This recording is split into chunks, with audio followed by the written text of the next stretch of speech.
This is the second in a series of lectures by Dr. Herbert Marcuse. Here is Dr. Marcuse.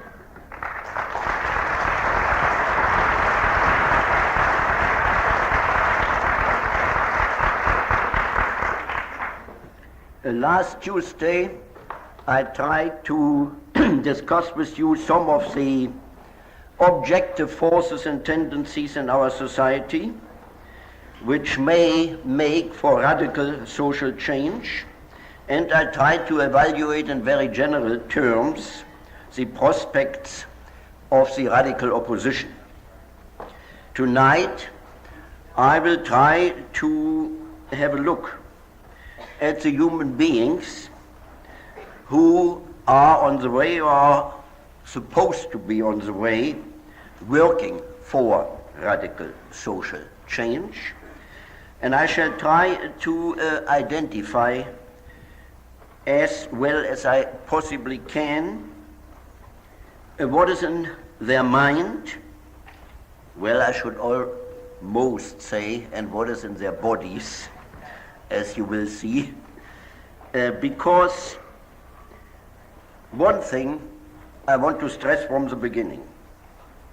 If what I have to say sounds fantastic, very far removed from reality, idealizing, romanticizing, the answer I have is that unless we can get ourselves to become aware of the full scope and depth of the social change that may be ahead, we may miss some opportunities. Now, before I discuss these new subjects of change, and I may say to my great joy, quite a few of them are among you here, I would like in a very brief restatement outline the new character of social change today, the new character of social change in the advanced capitalist countries. Three things I think we have to keep in mind. First, that if there should be such a change, or in short, a revolution, it will be generated at a high level of productivity and consumption for the majority of the population. And therefore, we have a phenomenon which seems to be new in history, namely the displacement of the revolutionary potential from the traditional groups considered to be potentially revolutionary to minority groups, and even to minority groups that seem to be on the margin of the social process. Thirdly, this new opposition is, I think, activating dimensions and levels of the human existence which have so far remained more or less unaffected in the historical revolutions. And this opposition is activating these levels of human existence. First, as far as the individual himself is concerned, namely, radicalism today affects the physiological existence of man, his whole organism. And secondly, for the society at large, the revolution is total in the sense that it would be, and perhaps first of all, a cultural revolution, and that in it the arts, literature, music, and so on, would play a role far more decisive than in any previous revolution. With this third aspect, the last one, I shall deal on Saturday. Today only to the individuals themselves. And here I would suggest that what is at stake today in the work for social change is a new relationship of man to his own nature, that is to say, to his body, to his drives, to his senses, and a new relationship of man to external nature, both these factors as catalysts of social change. Now the emergence of this new dimension of radicalism is, I believe, revealing. It reveals the extent to which the domination of man by man has taken place through the domination of nature. Through the domination of nature in the twofold sense. First, the scientific and technological control, the social control of man's own nature, the social control, the scientific social control of his drives and impulses, even of his unconscious, and this again in two main forms: the technological sublimation of aggressiveness, by which I mean that today the most violent, the most sweeping, the most inhuman acts of aggression hide the subject of aggression, because in these cases all you have to do is press a button or pull a lever and the thing will go and destroy I don't know how many square miles of foodstuff, of forests, of human beings. In other words, the concrete subject of aggression disappears behind the technological veil, and with its disappearance, the sense of guilt, formerly, previously bound up with such aggressiveness, is effectively repressed. After all, it is a machine which does the destruction and not the human being himself.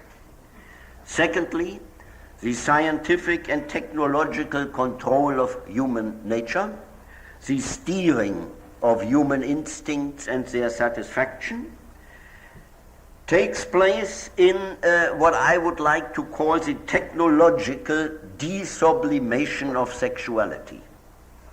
The technological desublimation of sexuality, usually under the title the liberalization of sexual mores and morality, greatly helped and sparked by the beauty industry, by the liberalization of dress or undress, by the pill, other contraceptives, all these which promise and give sexual satisfaction formerly restricted, take place, however, within the well-working framework of effective social repression. All these liberties you have within a repressive society, which of course means something for the value, human value of these liberties. That much for human nature as the object of domination. Now external nature as the object of domination. And there we see it today especially as the object of capitalist domination through the violent and profitable commercial exploitation of nature, through which the life environment of man is transformed in accordance with the laws of profit. Thus, in this twofold sense, nature has become the extended arm of society and We can imagine no liberation of man, no emancipation of man, without, literally, a revolution in the sensibility of man and in his relation to external nature.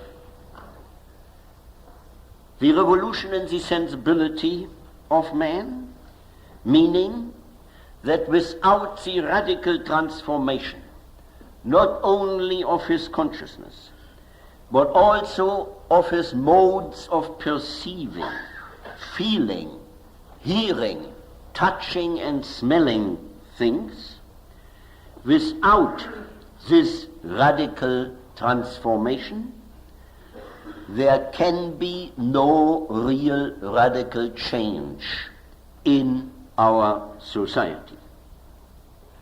You may well speak here of a liberation of nature, not only of human nature, but also of external nature, provided that we do not think of any romantic return to a pre-industrial stage, of any such thing as the good savage or whatever it may be.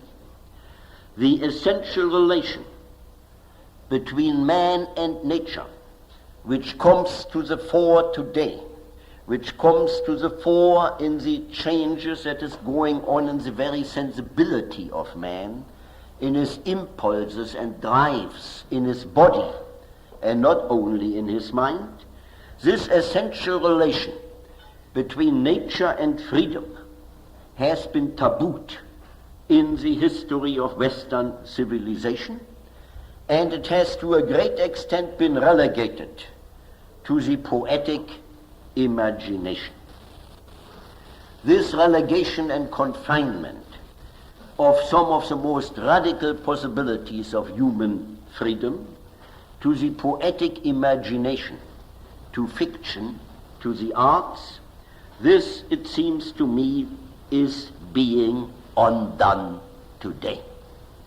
What is at stake is the uncovering of the roots of liberation in the mind and in the body of man. Or, in other words, a free society presupposes not only new institutions and new relationships of production, not only a break with the dominant rationality that has built these institutions and relations, but also with the basic experience of the world, a break with the familiar sense certainty we have acquired, a break with the manipulated needs and satisfaction to which we have become accustomed. And this break, this emergence of a new type of human being must take place prior to the construction of a new society, because otherwise the chances are that the old Adam is reproduced and that human beings carry over their own repression and their own aggressiveness into the new society. The question was raised on Tuesday: how can one envisage as a realistic possibility that the whole thing does not repeat itself on a higher level, that is to say, domination does not repeat itself in a streamlined and perhaps more rational form? I can see only one way which may counteract this historical tendency, namely that the very men and women who are supposed to make the revolution and to work for it are already of a different type of human being that has, as much as this is possible at all, discarded and emancipated himself from the repressive needs and satisfactions which are part and parcel of the established society. Now, the tendencies toward a new sensibility, which I would like to discuss today, can be summed up in the concept of emancipation of the senses. Emancipation of the senses. You probably know that this is a Marxian concept, that it has been developed at great length in the economic philosophical manuscripts of 1844, and it has usually been discarded by Marxists as belonging to the young Marx only, as an immature conception, which has been superseded, and correctly superseded, by the mature economic and political theory.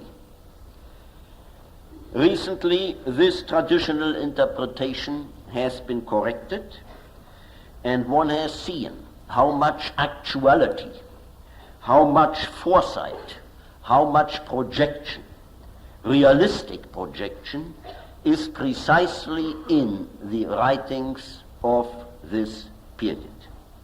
And still these writings have, in my view, been read the wrong way. They have been read as the first inklings of what is called today a humanistic socialism, humanitarian socialism, as contrasted with the Stalinist construction of socialism. Now, I believe that the economic philosophical manuscripts have indeed to be reread, but reread not as a document of humanism, but as a document of a conception of socialism far more radical than the one that comes out in the later economic and political theory. And I hope I can at least give you a glance of it tonight. Marx speaks of the emancipation of the senses as the basis for a new rationality. He calls the senses practical. He calls them a productive force.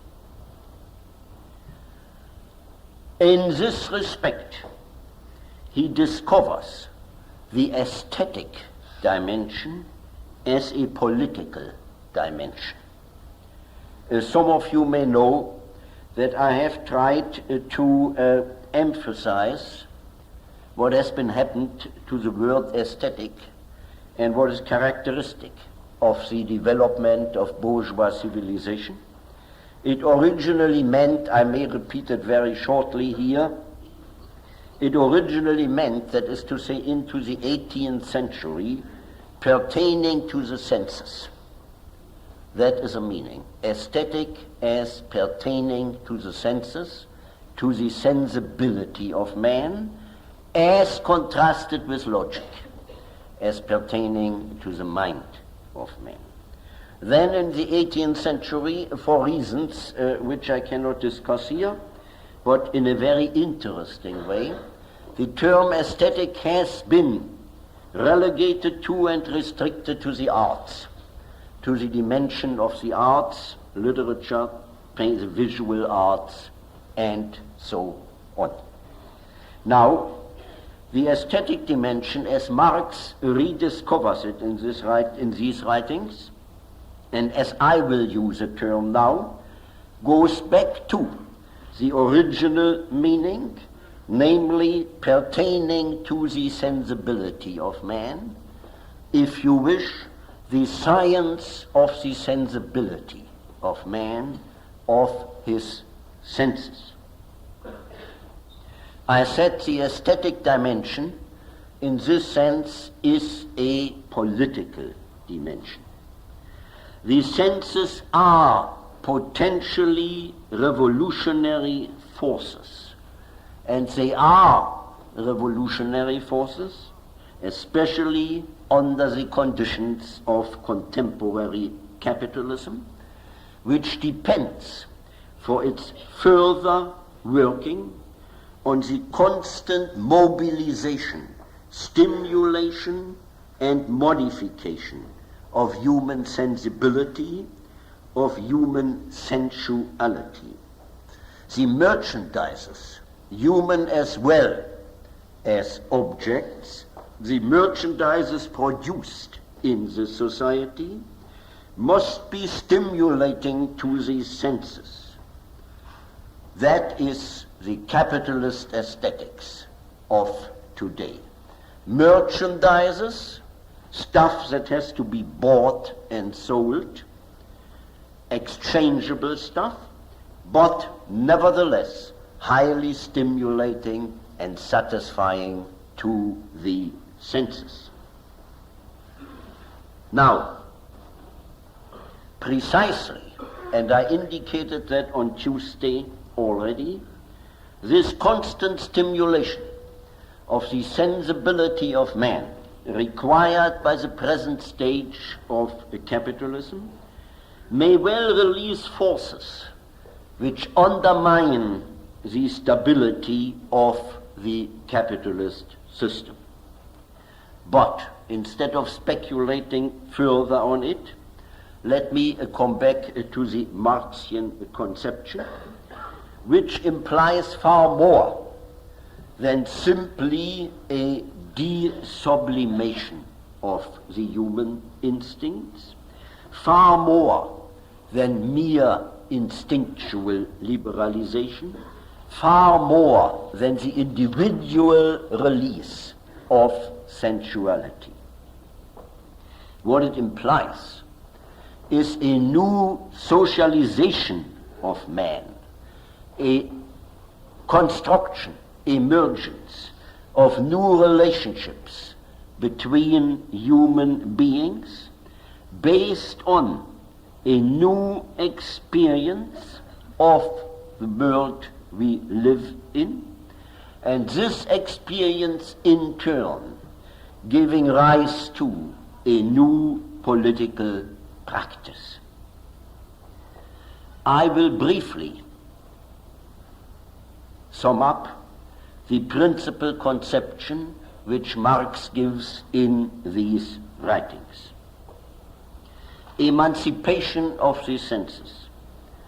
The senses become practical in the reconstruction of the social environment as generating new relationships between men and things, between man and nature.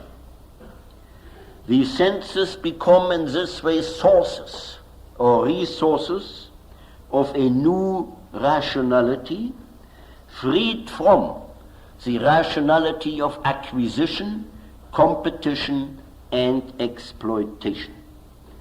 That is the preservation and cancellation of the achievements of the technological rationality of the preceding forms of society. Now, what does it mean?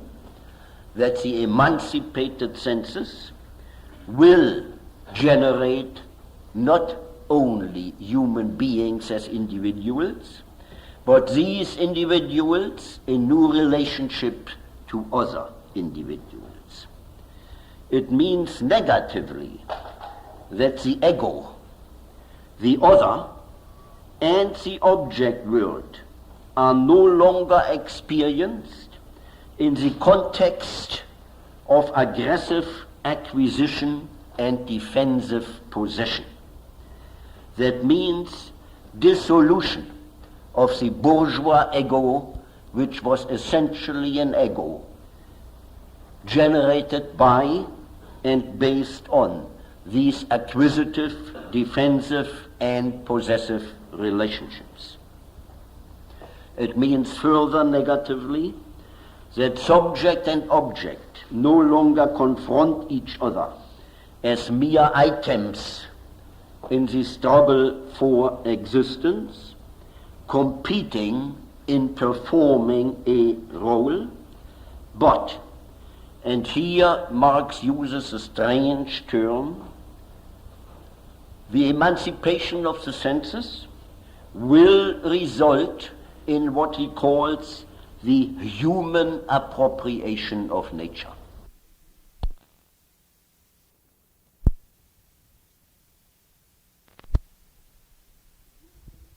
The human appropriation of nature.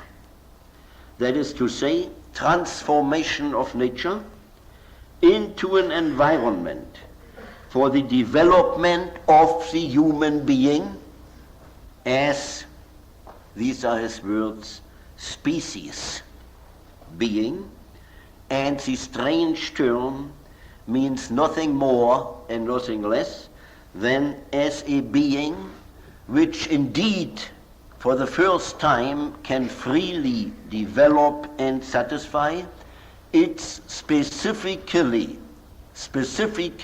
human faculties. Specifically human faculties, and these are the creative faculties of man and his aesthetic needs and faculties. So you have here the first conception of a revolutionary aesthetics as contrasted with the capitalist aesthetics, and aesthetics not as pertaining to art, but as productive force, reconstruction of society in the radical redirection of the process of production. A redirection which would take care, which would take into account in the mode of production itself the aesthetic and creative needs and faculties of man. Again, creative, here contrasted with capitalist productivity, work, here contrasted with alienated labor, meaning work with things and other human beings, and not against things and other human beings. The result would be the formation of the object of matter, and again I quote, also for the sake of the thing, and not only for my own sake. This is perhaps the most speculative, but also one of the most interesting conceptions of Marx, which goes way back into the history of Western thought, namely the assumption that there is such a thing as an objective freedom in nature, as counterpart and element of human freedom, namely a drive, a striving in matter, perhaps also in inorganic matter, to show, to display its inherent qualities, its own potentialities, to be, to become what it can become, without violence, without distortion, without being oppressed, without being smashed. These are indeed aesthetic qualities, and Marx makes them explicit. Explicit in one of the most advanced formulations, and in a formulation which seems to fit very little the traditional image of Marx we have, namely, he says that man is the being who is able to form his world in accordance with the laws of beauty. In accordance with the laws of beauty. I think you will admit it is indeed a strange formulation if you look at it in the light of the usual picture of Marx, and still I think it is one of his most advanced formulations. What is at stake here is not nearly the materialistic translation of the aesthetic into a socialist reality, but rather the failure to carry out this concept into the critique of political economy. Marx himself, if he would have been afraid of the radical consequences of this conception, has not built it into the later economic and political theory. Now, I could still give you a brief glance at this concept in the light of the history of Western thought, but I'm afraid it would take too long, and I will only enumerate some of the main points.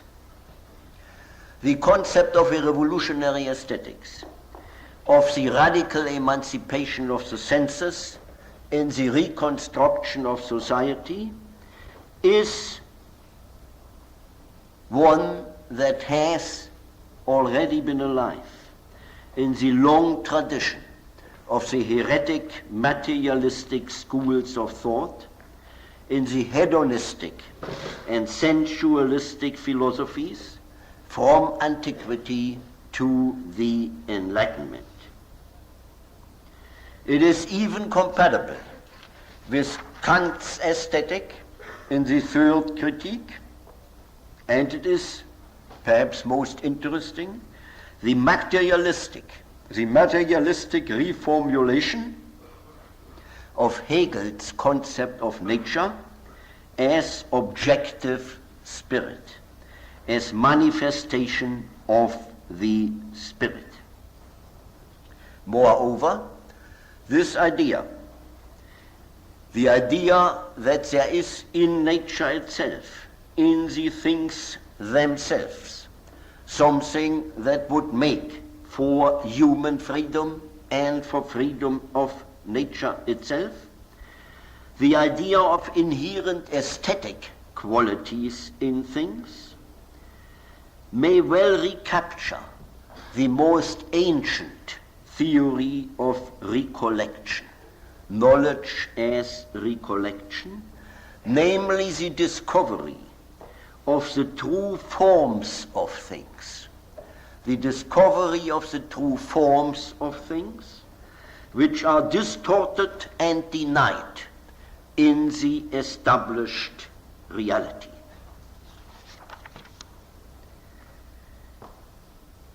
This conception, which places sensibility in the center of radical social change, desublimates the idea of freedom without abandoning the transcendent content of freedom, namely that it is not yet a reality, that it is still a historical and political goal. It desublimates the idea of freedom because freedom now appears as rooted in the sensibility of man. The senses do not only receive what is given, they are not only, as Kant believed, the basis for the epistemological construction of reality, but the senses may also serve as basis for the transformation, subversion of the established sensibility and for a rational organization of society. Or the senses do not delegate this necessary transformation of the given data to another faculty, the mind, the understanding, reason. Rather, the senses discover, or at least can discover by themselves in their practice, now new and more gratifying possibilities and capabilities, new forms and new qualities of things. In this sense, the senses have their own rationality, striving to become reason.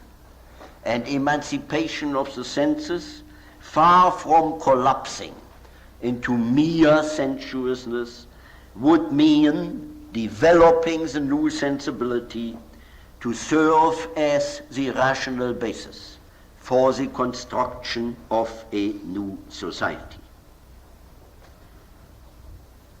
This emancipation of the senses, and that is why I spoke of a desublimation of freedom, would make human freedom what it is not yet, namely a sensuous need, not only a value, not only an economic need, not only a political goal, but a sensuous need. Without it, without the satisfaction of it, you cannot live. It would make freedom a sensuous need, an objective of the life instincts themselves, an objective of eros.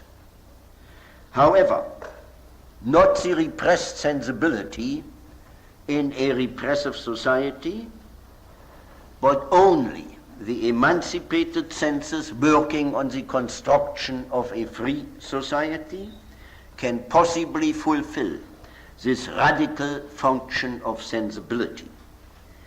In a society which is based on alienated labor, human sensibility is blunted too.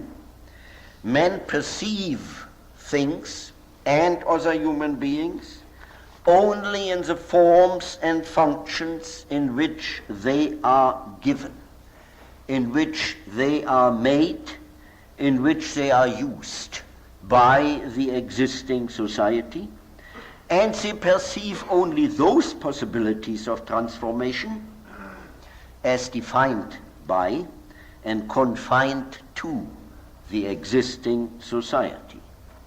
And thus, and I think this is the most radical insight of the conception of the emancipated senses, thus the existing society is reproduced not only in the mind of men, not only in the consciousness of men, not only in their behavior, but also in their senses.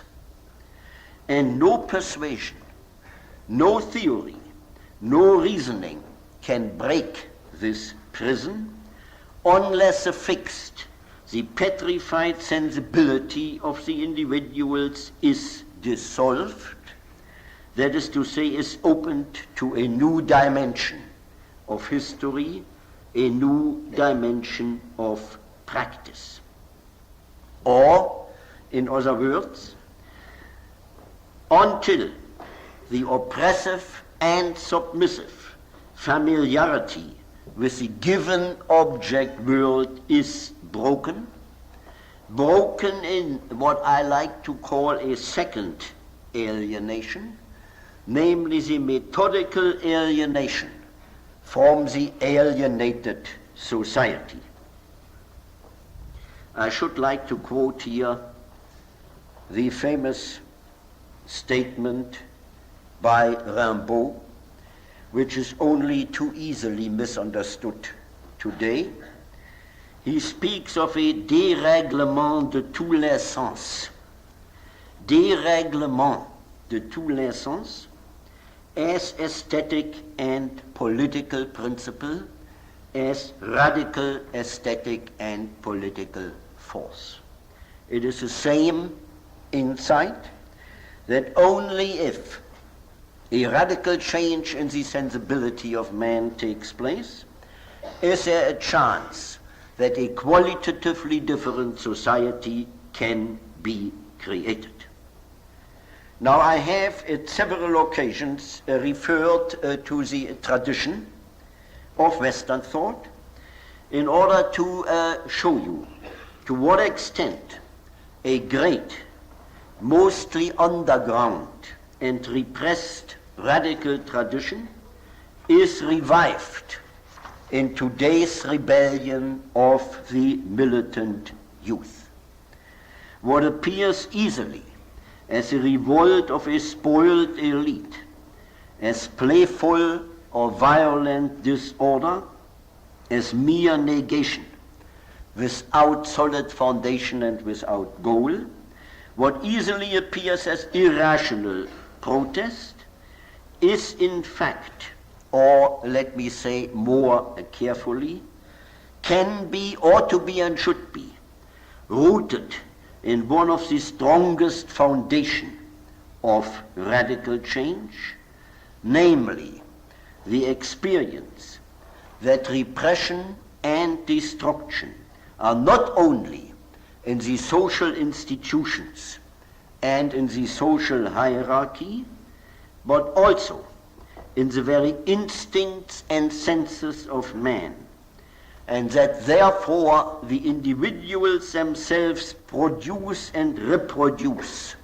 constantly their own enslavement, their own aggression, their own ignorance, and that their life instincts have been consistently thwarted, weakened by the systematic mobilization of aggression in the defense of the established society. Consequently, no revolution is a revolution unless and until it brings about radical change not only in the social institutions, not only in the consciousness and mind of man, but also in his senses, in the instincts, in the bodies of man.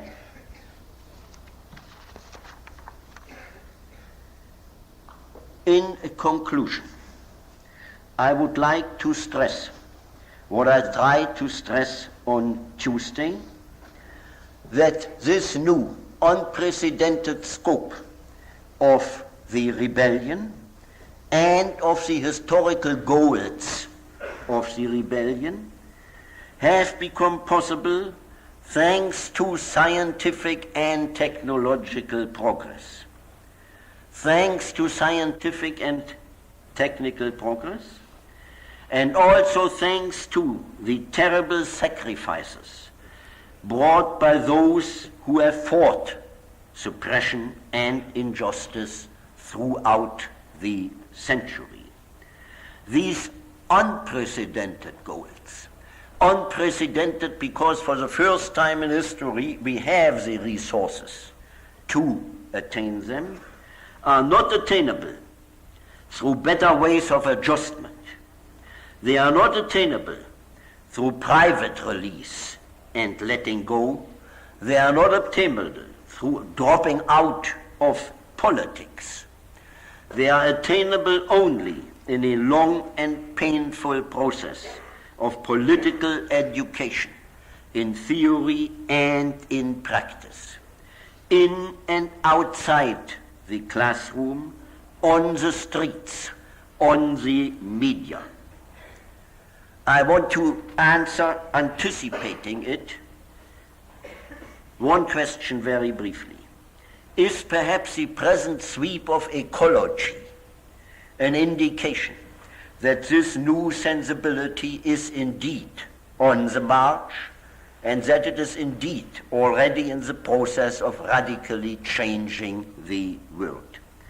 Certainly, this sweep of ecology is indeed evidence for what I'm trying to say, or did try to say, namely to the extent to which nature, not only human nature but external nature, is rediscovered as a life environment of human freedom. But ecology today shares with all forms of oppositional activity the ambivalence of the whole, in which good and bad, strengthening and weakening of the establishment, are inseparably united. The idea of the emancipation of the senses, of a new sensibility, and of the transformation of nature in accord with the new sensibility is more and other than ecology. Certainly, the fight against pollution, noise, ugliness is good and even productive. However, at stake is not the beautification of the existing environment, but its total reconstruction. And this implies elimination of the sources of the far larger pollution, the mental and physical, the political pollution in the system itself. A clean and beautified general dynamics plant is still a general dynamic plant, producing the same stuff. And a clean hydrogen bomb is still a hydrogen bomb. And although it is good and vital to breathe cleaner air, it would still be the air of violence and exploitation on a global scale, unless and until the ecological praxis issues in political practice.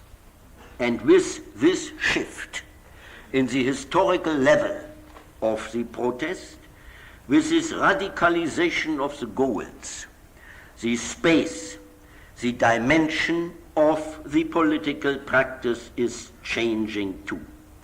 The struggle is not anymore fought in terms of parliamentary business, parties, votes, lobbies, whatever it may be, but it is waged from outside while within the establishment and in terms alien to the establishment. And here lies one of the dangers of this opposition. A danger which I just indicated is rooted in the deep ambivalence which all actions have in our existing society. Let me quote one of the young German radicals who said recently, "Each of us radicals is somehow infested, moronized, saturated, distorted by the goods and evils of the existing society." End quote. These infecting agents cannot simply be pushed aside. The opposition must recognize them and must be able to deal with them on its own terms. In one way or the other, however, the new values of a free, decent, and fair society with non-alienated relationships between individuals, these new goals must somehow show forth in the behavior of the nonconformists today, which from the beginning excludes any premature identification between personal and private release and social liberation. For example, the famous sexual revolution is none if it does not transcend and transform itself into a revolution of the whole human being, with new social and political goals. The distinction which is absolutely indispensable for the movement, the distinction between self-indulgence and liberation, between phony and authentic nonconformism, between crime and political action, this vital distinction must be made by the militants themselves. It cannot be imposed upon them by any authority whatsoever. But if they do not make this distinction by themselves, if they do not find their own discipline, their own organization of spontaneity, and all authentic spontaneity is organized in one way or the other, then they will have dangerously weakened the only force that stands today between us as we are here and an intensified repression, the consequences of which I would not like to foresee. Thank you.